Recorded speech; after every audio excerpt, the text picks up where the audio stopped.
नमस्कार, मैं हूं विक्रांत गुप्ता। एक ही दिन हुआ है, बल्कि 24 घंटे भी नहीं हुए और पूरे हिंदुस्तान का दिल ऐसा है जैसे टूट गया।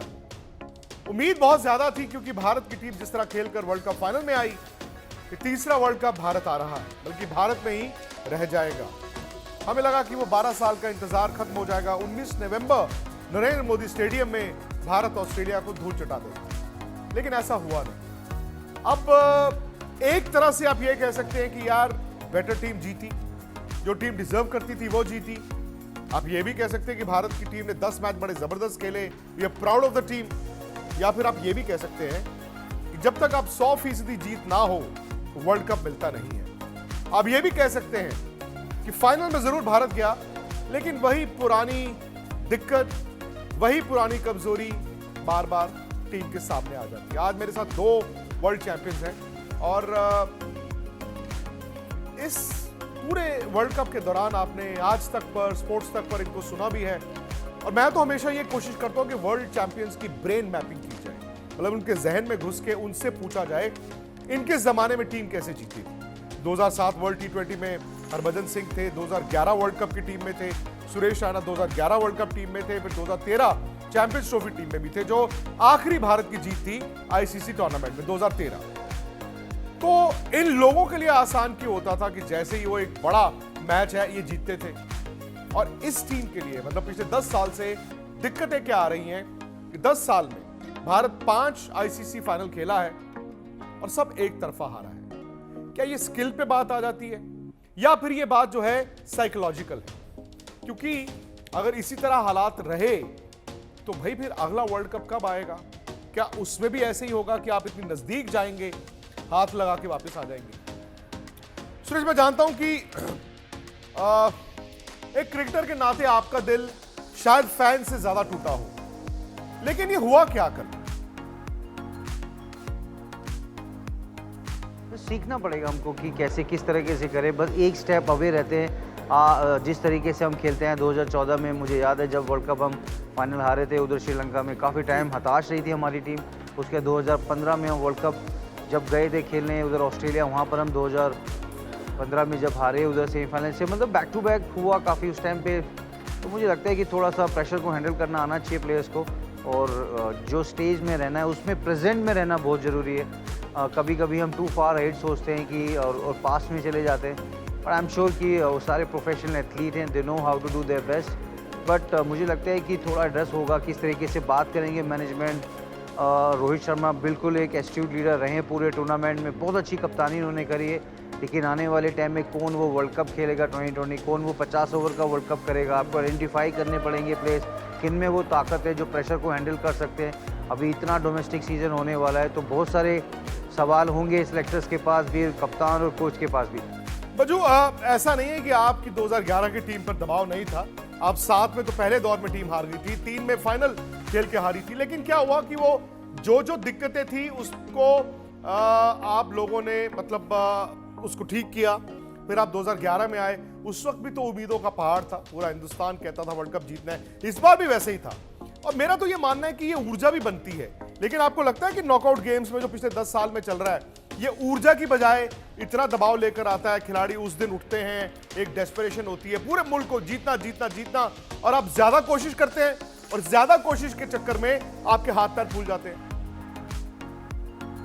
देखिए, 2 चीजें हो सकती है उसमें। एक तो दबाव जो है वो आपको या तो बेस्ट बनाता है या फिर थोड़ा आपको दबा देता है, तो आपका जो बेस्ट है वो निकल नहीं पाता है। तो हमने सर्टनली देखा है कि इंडिया टीम ने डोमिनेट किया पूरे इस वर्ल्ड कप में, किसी भी टीम को सामने खड़े नहीं होने दिए। बट जब फाइनल आया तो फिर वो बड़ा मैच, जब रोहित जब तक खेल रहे थे मुझे लगा नहीं कि टीम किसी भी तरीके से उसी दबाव में है।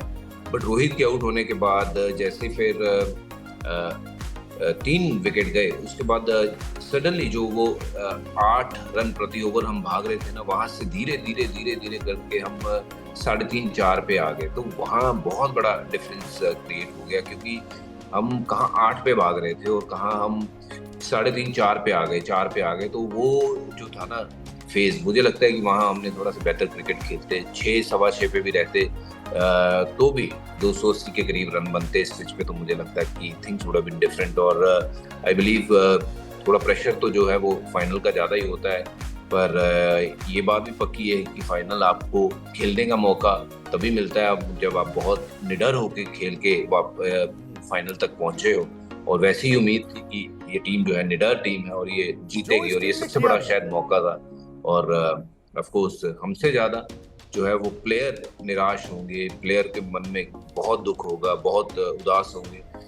मैं समझ सकता हूँ उस फीलिंग को, बट आई बिलीव दैट कि ये शायद हमने ये बहुत बड़ा मौका जो है हमारे हाथ से जाने दिया है। और ये ऑस्ट्रेलियन टीम, मैं नहीं मान सकता हूँ कि ये भारतीय टीम से बेहतर टीम है। हालांकि ये वर्ल्ड कप जीत गए हैं, पर मुझे लगता है कि भारत बेटर टीम थी, तगड़ी टीम थी, बट जीत नहीं पाए क्योंकि एक ही कारण, शायद प्रेशर जो है ना वो ऑस्ट्रेलियन ने बेटर हैंडल किया और उन्होंने दबाव वापस इंडियन टीम पे डालते गए। बॉलिंग में करिए या फिर बल्लेबाजी में करिए, आप देखेंगे कि उन्होंने जो हर उस पहलू को जीता जो एक रिक्वायर्ड होता है मैच जीतने के लिए। नहीं, आपने प्रेशर की बात की, मैं तो ये कहता हूँ कि मैच वाला दिन तो छोड़ दीजिए, आपने मैच से पहले ही दबाव ले लिया ना। क्या जरूरत थी आपको इस तरह की पिच बनाने की?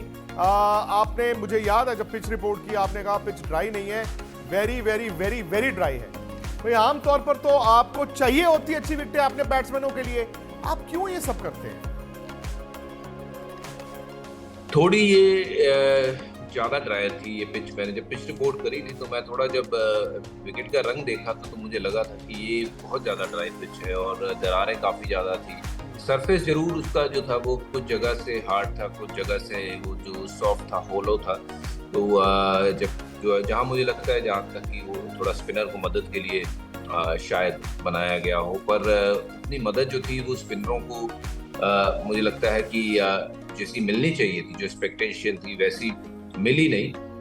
पर आई बिलीव क्योंकि ये धीमी पिच थी इसलिए वो मैंने उसमें अपनी पिच रिपोर्ट में भी कहा था कि ये जो सरफेस है ना, ब्लैक सॉइल है, हार्ड है, थोड़ा सा कहीं कहीं कुछ जगह से यहाँ से बॉल का जो चमड़ा है वो छिल जाएगा। वो जो छिल गया तो मैंने कहा था कि बॉल रिवर्स स्विंग होगा। आपने देखा होगा जब केएल राहुल का जो विकेट गिरा है वो प्रॉपर रिवर्स स्विंग के तौर पे वो बॉल ऐसे खेलने गए और पीछे आउट हुए, तो बॉल पड़ने के बाद बाहर की तरफ निकला। और वही रविंद्र जडेजा का भी विकेट जो है तब तक बॉल पुराना हो चुका था, वो भी रिवर्स के चक्कर में आउट हुए। तो there was bit of reverse swing जो हमने प्रेडिक्ट किया था, क्योंकि ये पिच के कारण जो है वो मदद मिली ऑस्ट्रेलिया के गेंदबाजों को और उन्होंने इस पिच का भरपूर फायदा उठाया। टू बी ऑनेस्ट ये थोड़ी धीमी पिच थी, साइड बाउंड्री बड़ी थी और उन्होंने काफ़ी ज़्यादा स्लोअर वन, शॉर्ट बॉल काफ़ी ज़्यादा की और इंडिया को उन्होंने कोशिश ये करवाई कि square of the wicket run बनाए। नहीं, लेकिन अब आपने कहा कि जब तक रोहित शर्मा खेल रहे थे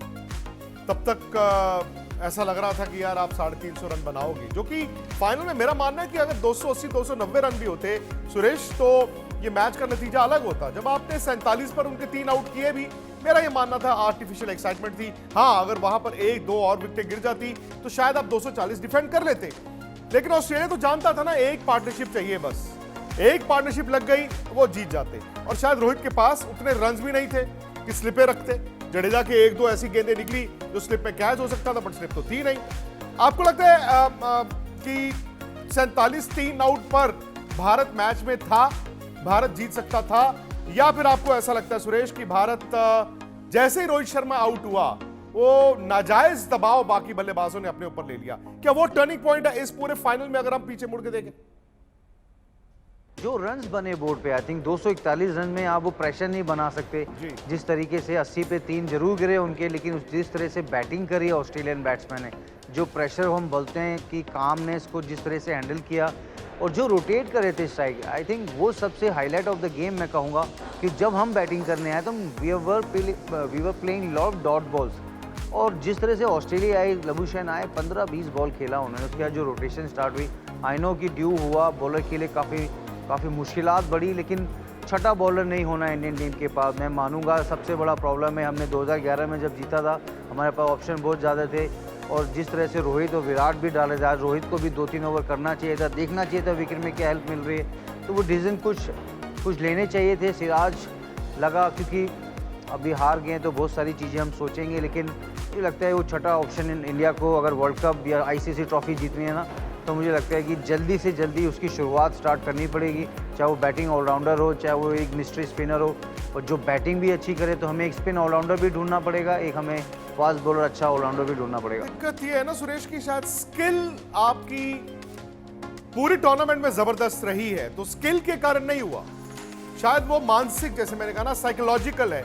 जब आप बड़ा मैच बना लेते हैं और उस बड़े मैच में आपको फियर ऑफ फेलियर आपके ड्रेसिंग रूम के बाहर टंगा दिखता है। अब देखिए बज्जू, आप रोहित शर्मा जो बैटिंग कर रहे थे, श्रेयस अय्यर के आउट होने के बाद कैसे एकदम दुकान बंद हो गई।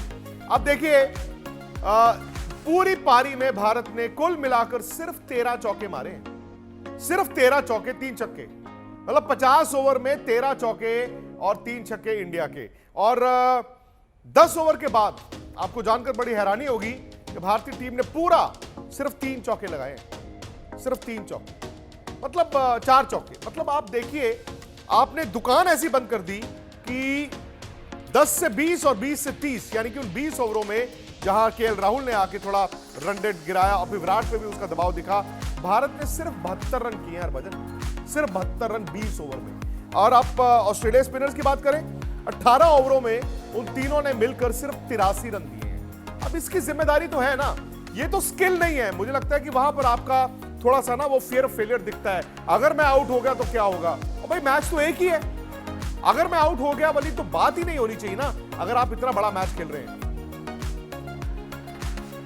आई डू बिलीव सो, क्योंकि वो ये एक ऐसा स्टैट है जो मैं चेक कर रहा था कि 99 में किसी मैच में एक ऐसा हुआ था कि जहाँ पे एक वनडे मैच में 10 ओवर से लेके 50 ओवर तक 4 या 5 बाउंड्री लगी। तो ये अपने आप में बहुत बड़ा स्टैट है। जब रोहित बल्लेबाजी कर रहे थे, मुझे लग रहा था कि 300 का आंकड़ा आराम से भारत छू लेगा, और 300 उस पिच के ऊपर बहुत बड़ा स्कोर होता। और ये ऑस्ट्रेलिया की बल्लेबाजी ना फ्रजाइल रही है, इंडिविजुअल ब्रिलियंस से इन्होंने मैचेस जीते हैं। वहाँ मैक्सवेल की परफॉर्मेंस देख लो, ये ट्रेविस हेड की ये फाइनल में देख लो, कोई ऐसा नहीं कि एज ए टीम बहुत अच्छी थी। तो ये इनकी बल्लेबाजी जो थी ना वनरेबल थी। एक बार 300 रन लग जाते तो चीज़ें जो है वो अलग होती, रिजल्ट जो है मुझे लगता है अलग होते। पर आई डू बिलीव कि वो जो फेज जो था वो जिसमें हमने बाउंड्रीज वहाँ नहीं मारी 10 से लेकर 50 ओवर तक, वो मेरे लिए एक थोड़ा सा आश्चर्यजनक बात है कि इतने ओवर्स में आप अगर